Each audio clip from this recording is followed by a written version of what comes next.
Ada pertanyaan menarik terkait dengan video soul binding yang sebelumnya telah Mbak Wira rilis. Ini yang tanya ini cerdas ini berarti ya. Jadi seperti ini pertanyaannya. Ada sebagian azimat berkhodam kelas elit yang sudah Mbah Wira pakai sendiri, terus Mbah Wira jual lagi. Nah itu gimana Mbah? Apa selama Mbah Wira pakai itu tidak Mbah soul binding sendiri? Nah untuk menjawab pertanyaan ini ya, ini pertanyaan tepi jurang ya, tapi ya nggak apa-apa. Kita harus menjelaskan, namanya pembeli itu kan berhak bertanya. Pertanyaannya sebetulnya simpel. Nah, namun jawabannya kalau tidak dijelaskan secara detail akan menimbulkan kesalahpahaman. Sama seperti pertanyaan anak kecil yang seperti ini. Loh, kenapa adik itu bisa ada di dalam perut mama? Nah, itu kan pertanyaan simpel sebetulnya, yang anak kecil pun bisa menanyakan. Namun, kalau kita tidak menjelaskan dengan cakep, maka itu akan menimbulkan kesalahpahaman. Bisa dibayangkan ya. Memang untuk menjawab pertanyaan dalam supranatural ini kita perlu mencari substitusi. Perlu mencari perumpamaan-perumpamaan di dunia nyata supaya lebih mudah untuk dipahami. Ini bayangkan, ya, Anda jualan nasi Padang. Kalau di Malaysia dan Singapura itu penyebutannya apa? Nasi lemak gitu ya. Itu di situ ada sayur kari, ada sayur rendang, lauknya ada sotong, ada daging, ada ayam, ada telur dan lain sebagainya. Nah, gimana kita memastikan supaya rasanya rendang itu betul-betul pas gurih, ya, tidak kurang asin, tidak kurang manis? Ya kita cicip 1 sendok 2 sendok. Kari pun juga gitu. Gimana kita memastikan bahwa rasanya udah pas, nggak kurang asin, nggak kurang manis?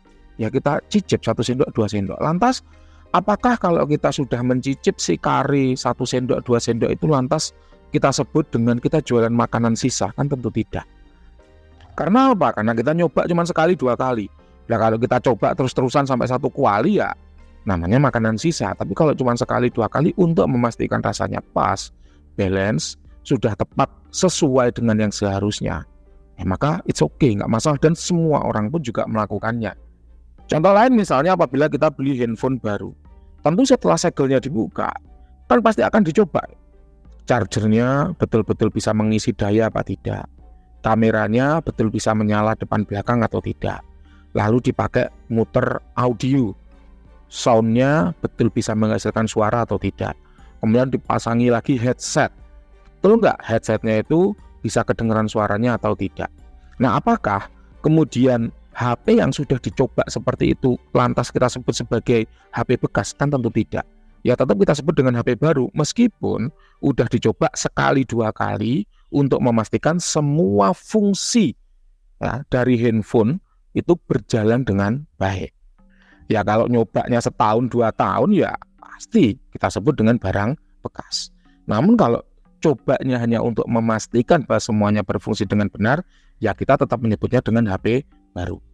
Oke Mbah, saya paham maksudnya dan nangkep arah pembicaraannya. Artinya Mbah Wira pernah ngincip dulu dong tuah dari azimat yang belum dijual itu?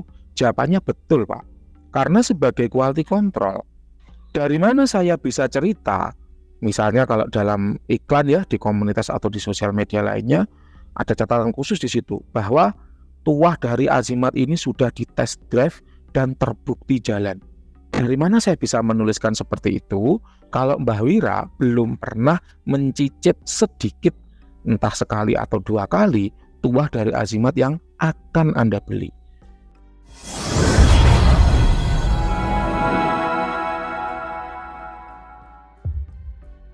Nah nanti kalau nggak dicicip dulu lalu cerita bahwa tuahnya udah jalan, berarti dusta dong. Pertanyaan selanjutnya adalah, loh kok bisa Mbah azimatnya dipakai? Kok bisa tuahnya jalan? Apakah sudah di soul binding kepada Mbah Wira sehingga Mbah Wira bisa menggunakannya? Jawabannya tidak perlu di soul binding. Loh kok gitu? Kalau nggak di soul binding kenapa bisa Mbah Wira pakai? Jawabannya adalah karena Mbah Wira ritualnya. Jadi apa yang Anda tanyakan ini erat kaitannya dengan proses ritual yang terjadi di belakang dapur. Yang Anda tanyakan termasuk rahasia dapur yang mestinya Mbah Wira simpan sendiri. Tapi nggak apa-apa, karena Anda adalah klien, maka Mbah Wira harus menjelaskannya kepada Anda. Bagaimana sih lika-liku atau serba-serbi dalam proses ritual penundukan jin supaya bisa dijadikan khodam. Dalam kurun waktu 9 tahun, selama Mbah Wira membuka jasa pendampingan khodam, maka jenis konsumen yang datang itu juga beragam. Ada mereka yang sabar menunggu proses ritual, dan ada mereka yang terburu-buru harus segera didampingi oleh khodam supaya apa? Dapat membackingi usaha yang mereka lakukan.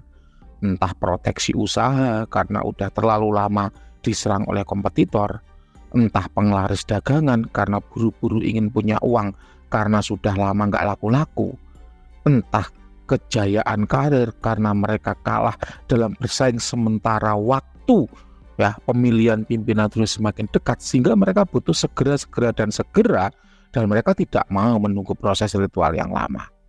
Hal ini bisa diibaratkan seperti pembeli baju. Ada dua tipe orang yang membeli baju.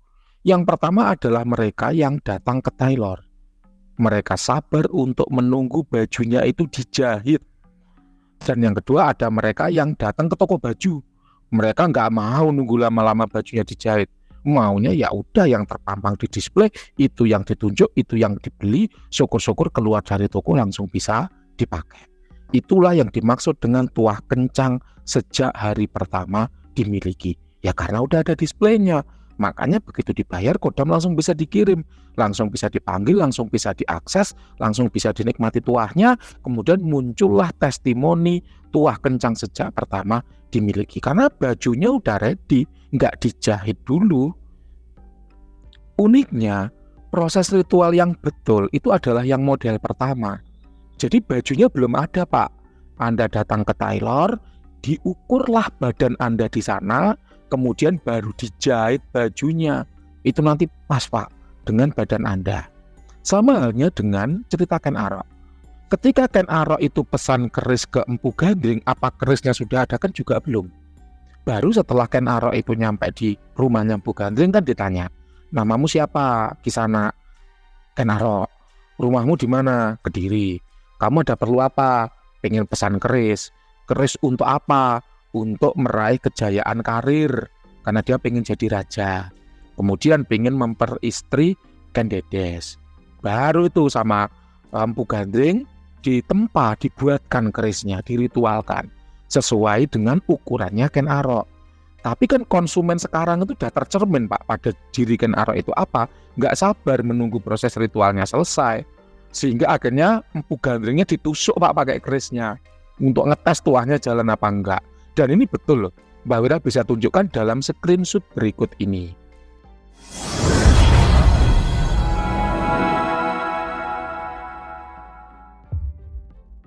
Berikut ini adalah klien yang sama, Pak, dengan yang mengajukan pertanyaan di depan tadi.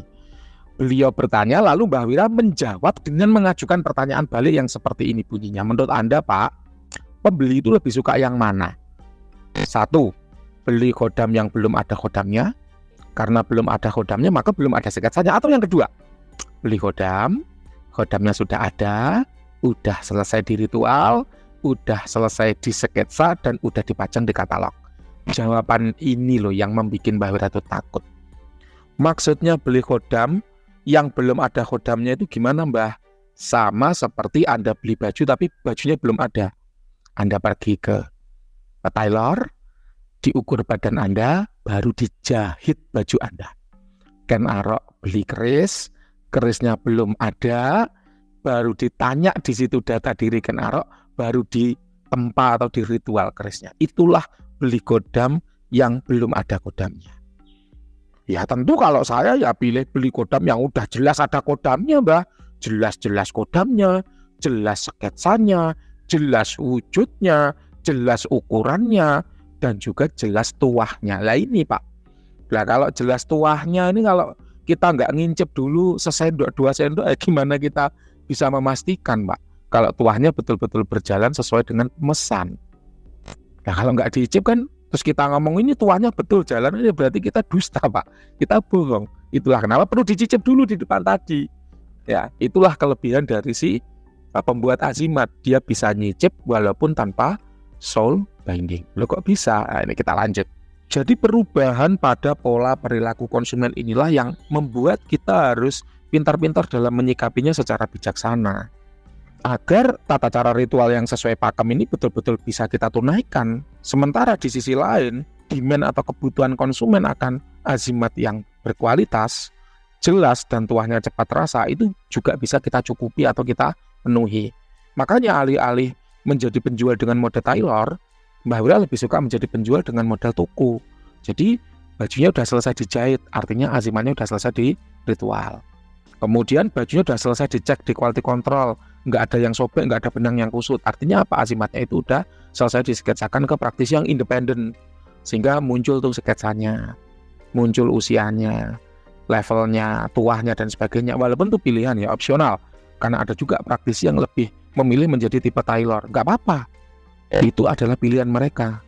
Nah, Mbah Wira lebih suka ke gaya yang toko baju gitu loh, dan itu pilihan Mbah Wira. Ya nggak apa-apa, semua memiliki kelebihan dan kekurangan masing-masing. Nah, mana kekurangan atau konsekuensi yang bisa diterima, itulah yang akan mereka laksanakan gitu loh. Jadi perbedaan dalam dunia supranatural itu kalau menurut Mbah Wira biasa saja, wajar dan nggak apa-apa, boleh-boleh aja. Karena masing-masing dari praktisi itu punya konsumen yang berbeda-beda. Bagi konsumen yang sabar menunggu dijahitkan dulu, ya mereka akan pergi ke tailor. Tapi bagi konsumen yang terburu-buru tidak sabar, karena memang mereka butuhnya cepat, ya mereka akan pergi ke toko baju. Dan itu sah-sah saja. Sebagai toko baju yang menyediakan beragam baju dengan beraneka macam ukuran, lalu badan siapa yang Mbah Wira gunakan sebagai patokan untuk mengukur ukuran baju-baju tadi? Jawabannya adalah badan Mbah Wira sendiri, yang diproyeksikan dengan pengalaman selama 9 tahun dalam melayani klien. Jadi Mbah Wira itu sampai hafal, klien-klien yang mencari baju ukuran S biasanya adalah mereka yang fresh graduate. Mereka belum berkeluarga, sehingga yang dicari adalah kerezekian komplit, ya, kejayaan karir maupun penglaris dagangan sederhana dan pengasihan, karena mereka sedang bersiap mencari jodoh.